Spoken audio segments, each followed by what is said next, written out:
first question we got to ask ourselves is this: do you have a heart of what? Service. The first question we got to ask ourselves is, do you have a heart of service?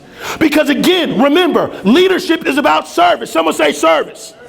One of the attributes of effective leadership is this heart of service. What is a heart of service? A heart of service, in my mind, is number one, someone that wants to make others better. Someone that makes others around them better, and someone that wants to make their organization or wants to make their team that much more better. So when we deal with a heart of service, someone say a heart of service. When we do the heart of service, what we are saying is that number one, you have a desire to make others better, you have a desire to make others around you better, and you have a desire to make your organization, to make your community, to make your campus a better place. In essence, when you have a heart of service, you have a desire to make others' lives better. Give someone a high five, say, make others' lives better.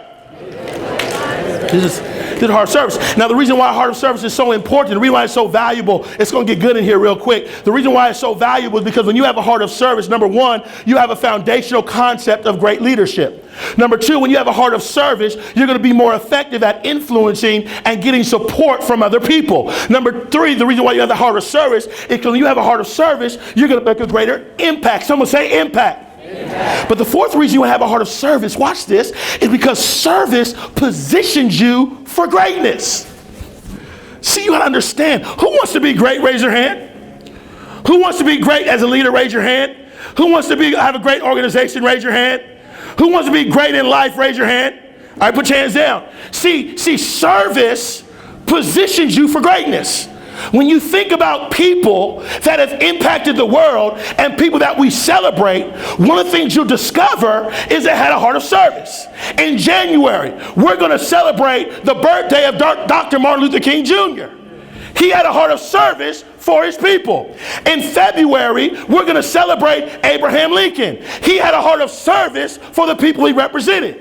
In March, we're going to celebrate Cesar Chavez. He had a heart of service for the people he served. In April, normally, we celebrate the birth of Jesus, the resurrection of Jesus Christ. He had a heart of service. In May, we're going to celebrate your mama. Someone say, my mama. And your mama, most mothers have a heart to serve you. In June, we're going to celebrate fathers. And most of your fathers have a desire to serve you. And so what you find is these leaders and these figures and these people that we celebrate and that we honor is because they're leaders that have a heart of service. Have a heart of service.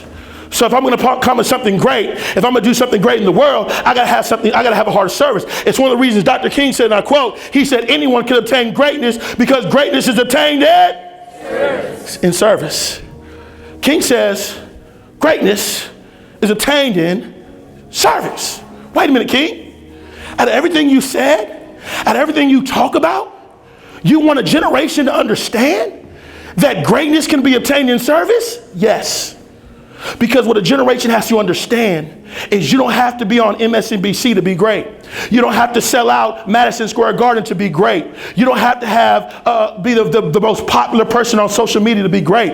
As a matter of fact, when you encourage someone, you're doing something great. When you help someone stop themselves from committing suicide, you're doing something great. When you save someone's life, you're doing something great. When you help someone accomplish their dream, you're doing something great. When you go out of the way to help that elderly woman or to help that child in need, guess what? You did something great. Something great. And we got to make sure we have the right perception when we deal with greatness. Because a lot of times we assimilate greatness to material and greatness to how much money we have. But I can tell you today, there are some people that are really rich and have a whole lot of money, and they're the worst person in the world from the heart perspective. Someone say, oh yeah. Oh, yeah. And I guarantee you there's some billionaires, won't say the name, that some of you ain't going to vote for at all because obviously they don't have a heart to serve a certain group of people. Hello. Hello. We know what I'm talking about. I won't even mention the name, but you know who I'm talking about. But Dr. King wanted you to understand that in order to be great, you got to have a heart of service. Someone say service. A heart to help others. A heart to make others better. A heart to make your organization and your community a better place. And I'm going to give you a story that's going to take it home. And this is a young man by the name of Johnny. Someone say Johnny. Johnny was 19 years old, so some of you can relate to Johnny. He was 19 years old and he worked at a grocery store. And he had a great job. He was making money. He was comfortable. His family was happy. It was all good for Johnny. Someone say Johnny. But something was peculiar about Johnny. Johnny was not happy. Johnny was frustrated. Johnny was irritated. The reason he was frustrated and the reason he was irritated was because he wasn't making an impact. This is one sign of a person that has a heart of service. They're not satisfied with status. They're not just satisfied with money. They want to make an impact. Say impact. Impact. Johnny wanted to make an impact, but he's a grocery clerk. How do you make an impact as a grocery clerk? Causes you to think, causes you to be innovative, causes you to think outside the box. Sometimes we have to think outside the box. Gandhi said, and I quote, he said, through service of others, you discover your purpose. So some of you are looking for your purpose, and all you have to do is start figuring out, how can I serve others better? Because as you begin to figure out how you can serve others better, you may just stumble across your purpose and your calling in life. And this happened for Johnny. Johnny has a desire to make an impact. And he talks to his dad. He says, hey, Dad, I want to make an impact. I'm not satisfied. He says, well, son, you have a good paying job and you're doing good. You're a good citizen. I know, Dad, but I'm not making an impact. I got to make an impact. He said, okay, Johnny, got to figure something out. He said, okay.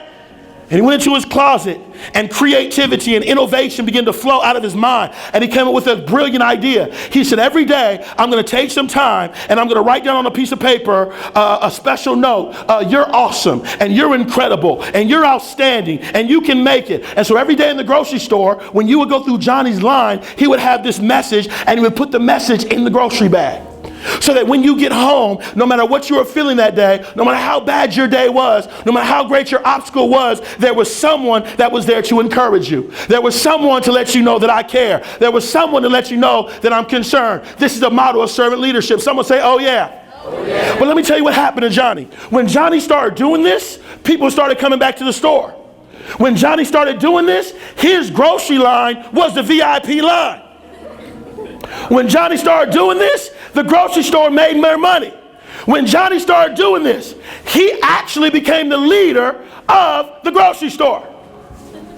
Wait a minute, he's not the general manager, he's not the owner, how is he the leader? Well, because I suggest to you that leadership is not just based on position, leadership is based on the ability to influence a certain group of people to a certain destination. And by the way, he's influencing them through his service to a specific destination, and he's making an impact. Someone say leadership 101. So in essence, it doesn't matter about your title. You can still be a leader. And Johnny was a leader because he was influencing people, because he was making his vision a reality to make people's lives better. His store was profitable. He was being promoted. People loved Johnny. Why? Because he had a heart of. So here's a lesson. Lesson number one is very simple. Here goes the leadership challenge. The leadership challenge for number one is very simple, that you must make sure that you are authentically leading with a heart of service. Someone say authentically. Leading with the heart of service. Got to make sure let's get that in deep down. Say authentically leading with a heart of service.